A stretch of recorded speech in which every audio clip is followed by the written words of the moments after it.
Você sabia que a relação do Espírito Santo com a pessoa de Cristo é revelada pelo título Cristo, que significa o ungido?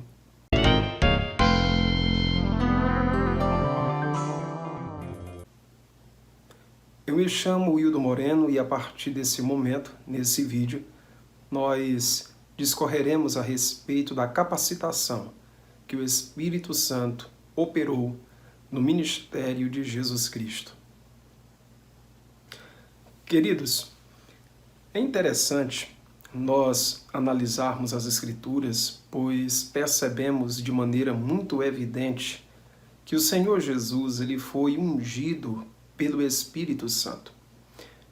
A priori, o que precisamos entender é o que significa esse termo, ou seja, esse vocábulo tão recorrente nas Santas Escrituras, ungido.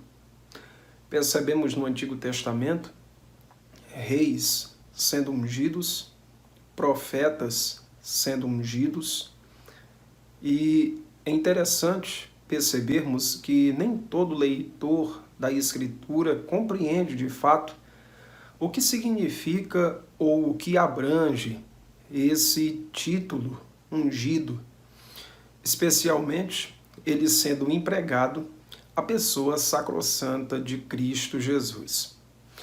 É interessante nós observarmos que o fato de Jesus ter sido ungido se refere à capacitação do Espírito Santo que ele recebeu para o desempenho do seu ministério. Dizer que Cristo foi ungido é afirmar que ele foi capacitado pelo Espírito Santo. Por quê? Porque durante o seu ministério terreno, o Senhor Jesus, ele não utilizou as suas prerrogativas divinas. Percebe-se pela descrição do livro de Filipenses, em que Paulo escreve à igreja de Filipos, e ele diz que o Senhor Jesus, mesmo sendo Deus, não se utilizou dessa condição. Pelo contrário, esvaziou-se a si mesmo, assumindo a forma humana, e achado na forma humana, ele desempenhou o seu ministério.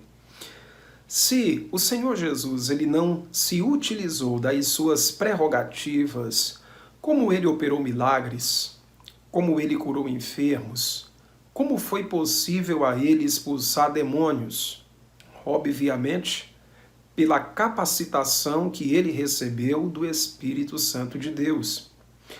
Olha que interessante. Atos capítulo 10 e versículo 38. A Escritura nos diz assim: como Deus ungiu a Jesus de Nazaré com o Espírito Santo e com poder, o qual andou por toda parte, fazendo bem e curando a todos os oprimidos do diabo, porque Deus era com ele. Esse versículo, por si só, ele esclarece essa situação.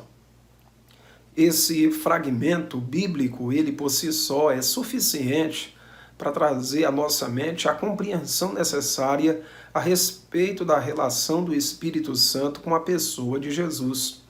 Deus ungiu, ou seja, capacitou a Cristo através da ação do Espírito Santo. Olha que interessante. O próprio Senhor Jesus, ele reconhece isso. E ele confessa publicamente essa capacitação que ele recebeu.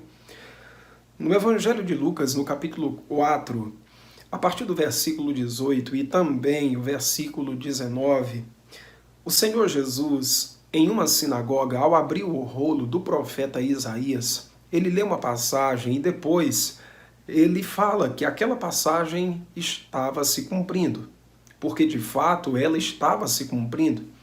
A passagem diz o seguinte: o Espírito do Senhor está sobre mim, porque ele me ungiu para pregar boas novas aos pobres.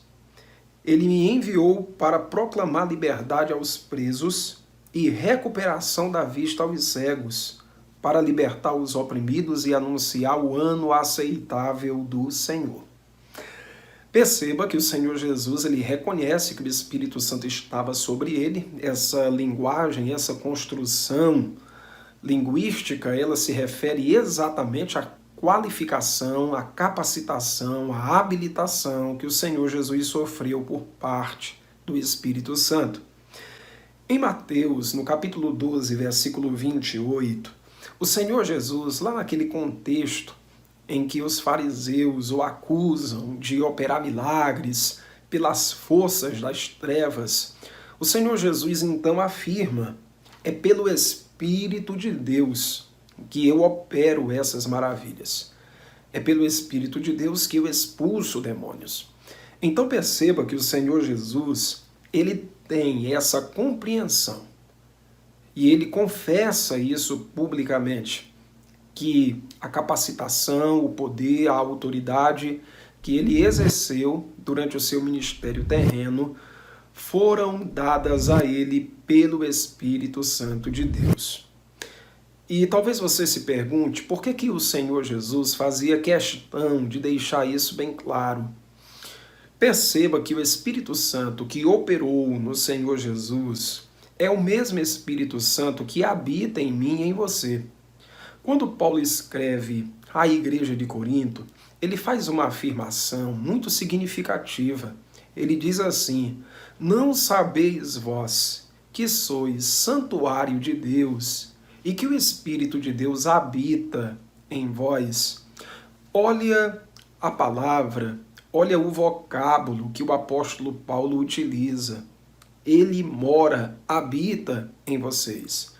Isso dá a entender que a presença do Espírito Santo em mim e em você, como igreja, não é uma presença que cessará. Não é uma presença passageira.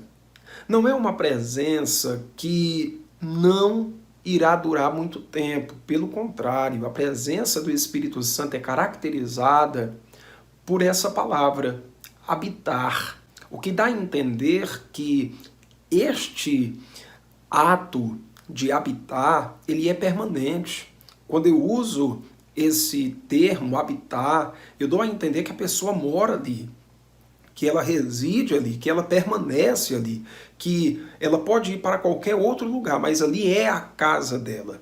Então, Paulo afirma que nós somos o templo do Espírito Santo, a morada do Espírito de Deus. O Senhor Jesus, em João, lá no capítulo 16, ele fala algo muito interessante. Ele diz assim: eu rogarei ao Pai para que ele envie o outro Consolador, a fim de que esteja convosco, olha só, para sempre. O Espírito da verdade, que o mundo não pode receber por dois motivos: porque não o conhece e porque não o vê. Mas vós o conheceis, porque ele estará convosco e habitará em vós. Olha que maravilhosa essa declaração e como ela traz a consciência de que a presença do Espírito Santo em nós é algo duradouro, é algo frequente, é algo que não é passageiro, habitual, pelo contrário, é algo frequente. Então, quando a gente percebe que o Espírito Santo ele operou em Jesus, deu a ele capacidade, poder para realizar todas aquelas proezas que ele realizou, e esse mesmo Espírito habita em nós, o que o Senhor Jesus quer que eu e você entendamos é aquilo que ele disse. O que eu fiz, vocês poderão fazer. E detalhe, poderão fazer coisas maiores do que as que eu fiz. Qual é a justificativa para isso? Qual é a razão disso? É que o Espírito que operou nele é o mesmo Espírito que habita em nós. Nós somos o templo do Espírito Santo. O que você achou desse conteúdo? Deixe no comentário a sua opinião. E eu gostaria que você também aproveitasse a ocasião e baixasse o e-book que deixamos disponível para você. Aproveite também e conheça os cursos de teologia do Instituto de Teologia Logos e seja, sem dúvida, abençoado. Deus te abençoe. Até o nosso próximo vídeo.